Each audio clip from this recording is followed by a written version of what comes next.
Most people think mental strength looks loud, confident, maybe even a bit aggressive. But what if I told you they're all signs of a mentally strong and emotionally mature person are almost invisible? In this video, we'll break down 10 signs you're mentally strong and mature based on Carl Jung's deep psychological wisdom. Stay with me until the end, because sign number 10 might explain why you've always felt different. Number 1. Boundaries aren't walls, they're doors.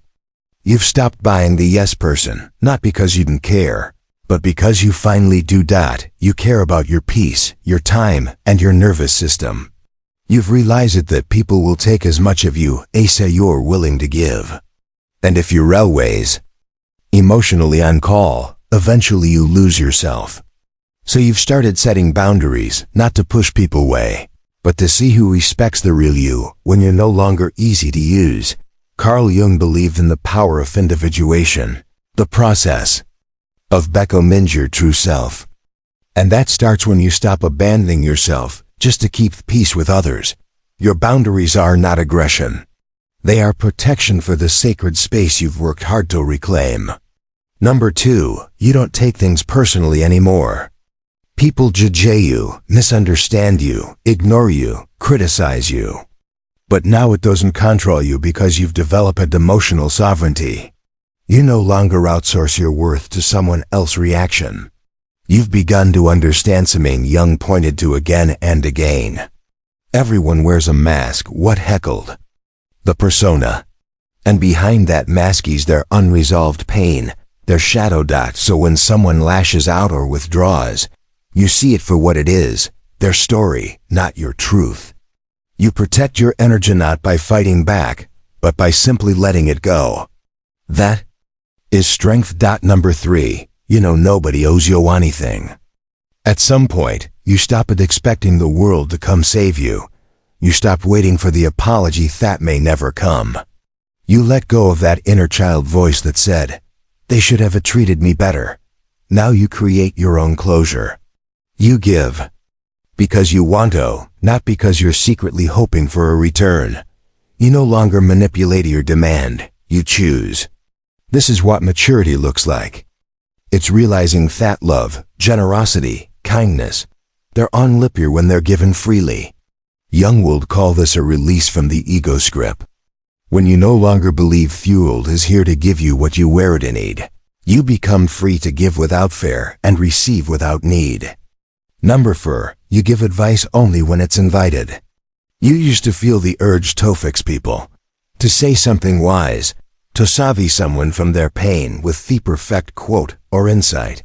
But now you've grown quieter because you've realized that isn't asked for often becomes noise or worse a threat to someone's process. You've come to understand that everyone is walking their own spiritual path at their own pace. And no matter how clear their mistake might seem to you, they might still be learning what they need to learn from that chaos. Jung spoke often of the unconscious journey we each must undertake. And that means sometimes people need to walk straight into the fire to find their own truth. You hold space now.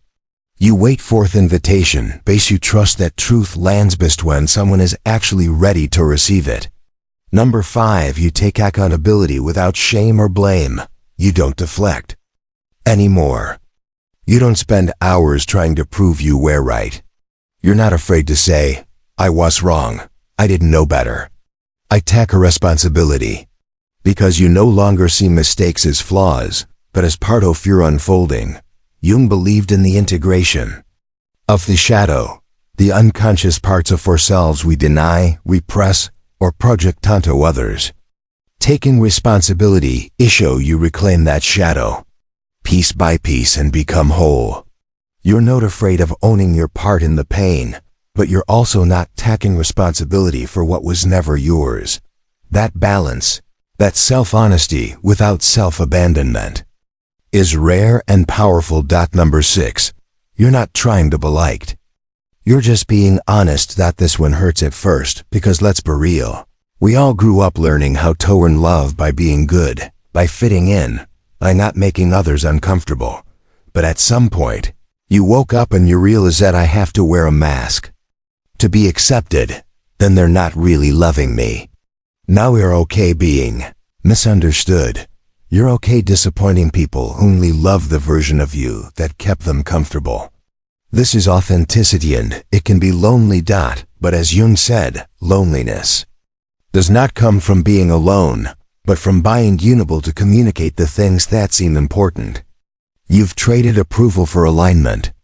And the right people, your soul tribe, will find you by your truth, not your performance. Number 7, you know what to say and what to keep sacred. You've stopped oversharing, not because you have grown cold, but because you've grown conscious. At some point, you realize that not every moment needs an audience, not every insight needs applause, and not every emotion needs to be explained. You've probably had the experience of opening up to someone and then feeling regret, like you gave away something sacred too quickly. That's your intuition reminding you your inner world is not public property. Carl Jung taught that one of the deepest tasks in life is to integrate your unconscious to truly know who you are. But not everyone around you is doing that work. And you've learned that people who haven't met their own depth often misunderstand yours. So now you protect your inner garden. You speak when it builds connection, not when it seeks validation. And sometimes silence is the highest form of self-respect. Number 8, you can hold opposites without shutting down. You've grown past black and white thinking. You can feel joy while grieving. You can care about someone deeply and still walk away. Can hold empathy for others while honoring your own boundaries. This isn't weakness. This is psychological fleet, a sign of true inner maturity. And it's exactly what Carl Jung called holding the tension of opposites. In Jung's view, this ability to sit with duality without forcing resolution, issue consciousness, expands. Most people need things to be either or. You've learned to live with both, and that makes you emotional immulingen. You can speak pain and peace in the same breath. And it's very powerful. Number 9, you see the pattern, not just the person. You don't react the way you said do. When someone lashes out at you or pulls away, you pause, you breathe, you observe. Because you're not looking at the moment, you're looking at the pattern. This is meta-awareness. The ability to notice your own behaviors and others without being consumed by them. You see when you're being triggered. You see the emotional loops people are stuck in. You see the role they expect you to play, and you choose not to perform it anymore. Jung believed that most of our suffering comes from our unconscious scripts, the stories we inherited, the ones we repeat, the masks we wear. And when you become aware of those scripts, you stop being an actor and start being the author. That shift is the beginning of freedom. Number 10, you're becoming who you were before the world told you how to be. This is the most powerful transformation. It's the one that scares people the most, because it can't be reversed. At some point, you looked in the mirror, not just physically but spiritually, and realized, I don't recognize this version of me. The one who performs, the one who pleases, the one who pretends.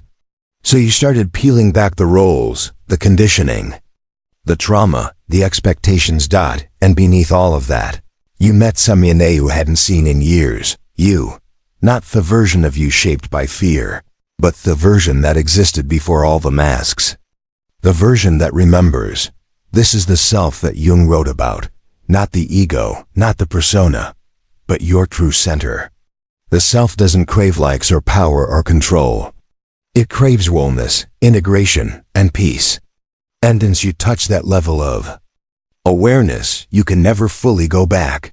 The noise gets louder, but your reaction gets softer. The chaos keeps spinning, but you stop needing to control it, because you found something more solid inside yourself than anything the world can give. That is power, and that is maturity.